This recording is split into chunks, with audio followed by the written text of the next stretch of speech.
Disambut fans timnas Sydney, timnas Indonesia akhirnya mendarat di Sydney, Australia. Alarm bahaya untuk Australia dan timnas Bahrain. Kevin Dix akhirnya sembuh dari cedera dan siap bela timnas Indonesia. Sombong, pemain tertua timnas Bahrain dengan sangat percaya diri siap mempermalukan timnas Indonesia. Timnas semakin mengerikan. Tim analisis skuad Garuda sudah tiba di Indonesia. Serta beberapa berita timnas Indonesia hari ini. Selengkapnya hanya di Kick Off Football.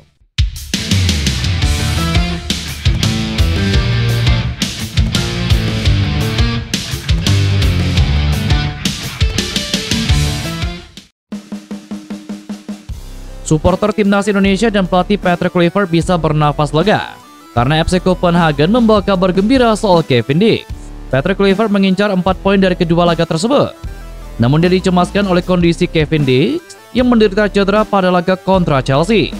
Kevin Dix terkilir saat berusaha merebut bola dari Trevoh Chalobah dan meninggalkan lapangan dengan terpincang-pincang.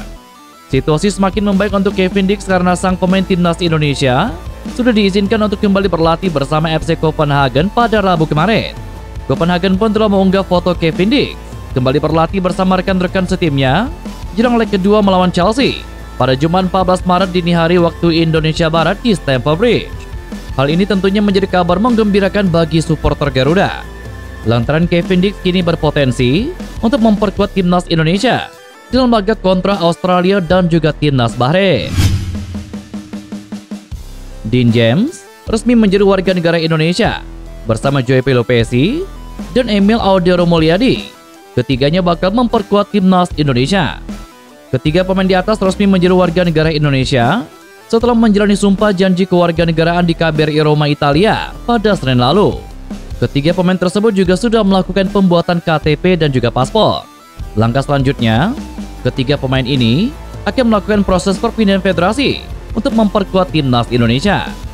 Dean James mengaku bersyukur dan tidak sabar membela timnas Garuda. Sangat bersyukur menantikan perjalanan ini, kata Dean James. Kehadiran Dean James akan menambah kekuatan di lini pertahanan. Pemain 24 tahun itu berposisikan sebagai bek kiri. Dean James akan menjadi pesaing Calvin Verdong, Pratama Arhan, hingga Shaheen Patinama. Sementara itu Emil Audero akan memperkuat pos penjaga gawang. Kiper Palermo itu bisa menjadi pilihan selain Martin Paes, yang saat ini menjadi kiper utama skuad Garuda. Lalu Joey Pelopesi akan menambah daya lini tengah yang sudah ada Tom Haye dan juga Ivar Jenner. Pelatih kepala timnas Indonesia Patrick Kluivert sudah melakukan pemanggilan untuk skuad Garuda. Sebanyak 30 pemain dipersiapkan menjalani 2 laga babak ketiga kualifikasi Piala Dunia kontra Australia dan juga timnas Bahrain. Dari 30 nama yang dipanggil, ada satu nama baru yang baru pertama kali masuk pelatnas. Dia adalah Septian Bagaskara, pemain depan yang kini memperkuat klub Liga 1 Dewa United FC. Pemain yang pernah memperkuat Persik Kediri dan juga Rans Nusantara ini terpilih setelah tim pelatih timnas Indonesia Patrick Kluivert dan kedua asistennya, yakni Alex Pastor dan Denny Lenzer, melakukan pemantauan secara langsung di sejumlah pertandingan Liga 1.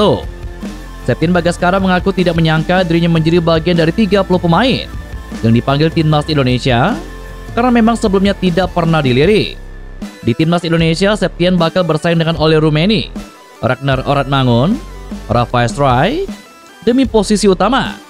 Namun ex-top scorer Liga 2 itu tidak mau ambil pusing apakah akan menjadi tim inti atau tidak bersama timnas Indonesia dalam 2 laga tersebut.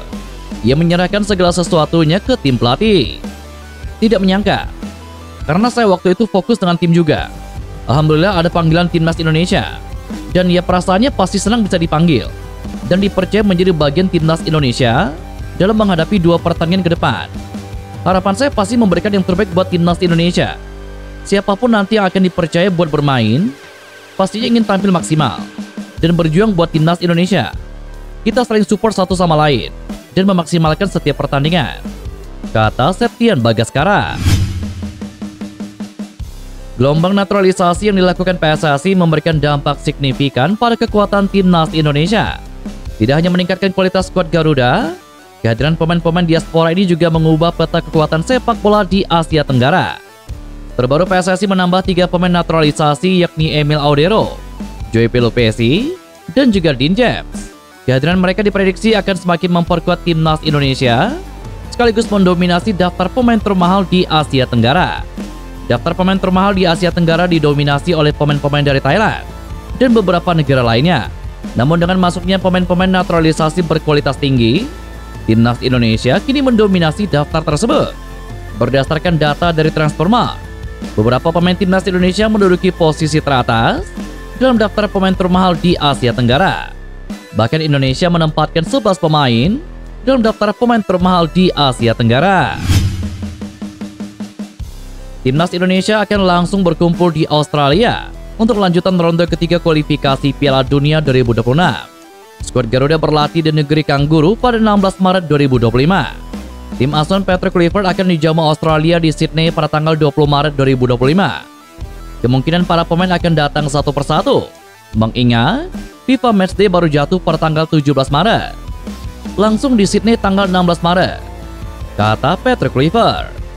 Dengan begitu kemungkinan besar tidak akan ada latihan awal di Jakarta. Persiapan tim akan langsung digelar di Australia. Para pemain lokal bisa berangkat lebih dulu karena kompetisi Liga 1 2024 akan memainkan laga terakhir sebelum jeda internasional, yakni pada tanggal 13 Maret. Sedangkan beberapa pemain abroad masih ada yang harus berkompetisi bersama klubnya masing-masing sampai tanggal 16 Maret. Sebelumnya anggota Exco PSSI Arya Sinulinga juga sudah mengungkapkan rencana persiapan timnas Indonesia kontra Australia. PSSI memang berencana langsung mengirim skuad ke Australia. Pasti, mungkin seminggu sebelum pertandingan, yang di sini akan langsung ke Australia, dan pemain abroad terbang dari berbagai tempat. Jadi meeting pointnya langsung di Sydney, kata Arya Sinulinga. Dengan strategi ini, timnas Indonesia berharap bisa tampil optimal dalam dua laga penting yang bisa menentukan langkah mereka untuk menuju ke Piala Dunia 2026. Pemain timnas Bahrain Syed Muhammad Jafar mengatakan bahwa sudah mengetahui cara untuk menumbangkan timnas Indonesia. Bahrain telah melakukan TC menghadapi kualifikasi Piala Dunia 2026 untuk melawan timnas Jepang dan juga timnas Indonesia. Syed Muhammad Jafar merupakan salah satu yang mendapatkan panggilan ke Dilmun Warrior. Pemain berposisikan kiper tersebut menjadi yang tertua di skuad Bahrain karena usianya sudah menginjak 39 tahun. Kiper Bahrain tersebut mengakui bahwa laga melawan Jepang serta timnas Indonesia akan menjadi lawan yang sulit. Walaupun begitu, Syed Muhammad Jafar congkak sudah mengetahui cara untuk menumbangkan timnas Indonesia. Syed Muhammad Jafar menegaskan bahwa Bahrain harus menunjukkan semangat pantang menyerah demi meraih 3 poin. Ini akan menjadi 2 pertandingan yang sulit, tetapi kami tahu bagaimana mengatasi Jepang dan Indonesia. Kami harus berjuang dan bermain untuk peluang kami. Kami akan berjuang dan kami akan mencoba mendapatkan keuntungan dari pertandingan ini, kata Syed Muhammad Jafar. Para asisten pelatih timnas Indonesia Denny Lenze, Alex Pastor, dan pelatih fisik Quentin Jacoba tengah dalam perjalanan menuju ke Indonesia. Namun yang menarik perhatian adalah kehadiran analisis pertandingan, yakni Jordi Clayton-Bird dalam rombongan tersebut. Melalui unggahan di media sosial, Legend membagikan momen saat dirinya bersama Pastor, Jacoba, dan Clayton-Bird yang berada di dalam pesawat dengan ekspresi penuh semangat. Foto tersebut pun langsung mengundang spekulasi mengenai kemungkinan bergabungnya Clayton-Bird ke timnas Indonesia. Seperti diketahui, Pastor, Lenze, dan Jacoba merupakan bagian dari staf kepelatihan yang dipimpin oleh Patrick Kluivert. Namun status Clayton-Bird saat ini masih terikat kontrak sebagai analisis pertandingan di klub Serie C Italia, Triestina, dengan kesepakatan yang berlaku hingga tahun 2026. Kehadirannya dalam perjalanan ke Indonesia memunculkan pertanyaan besar. Apakah PSSI berencana merekrut Clayton-Bird sebagai analisis pertandingan untuk timnas Indonesia? Saat ini posisi tersebut memang masih kosong setelah ditinggalkan oleh Kim Jong-jin. Sebelumnya Clayton-Bird pernah bekerja sama dengan Patrick Kluivert di klub Turki, yakni Adana Demirspor. Koneksi antara keduanya bisa menjadi faktor penting dalam kemungkinan perekrutan. Dengan semakin lengkapnya jajaran staf kepelatihan, penggemar sepak bola tanah air tentu menantikan perkembangan lebih lanjut terkait struktur tim yang akan membantu Patrick Kluivert dalam menangani timnas Indonesia. Dan itulah beberapa berita timnas Indonesia hari ini. Jangan lupa nantikan berita-berita seputar timnas Indonesia selanjutnya hanya di Kickoff Football.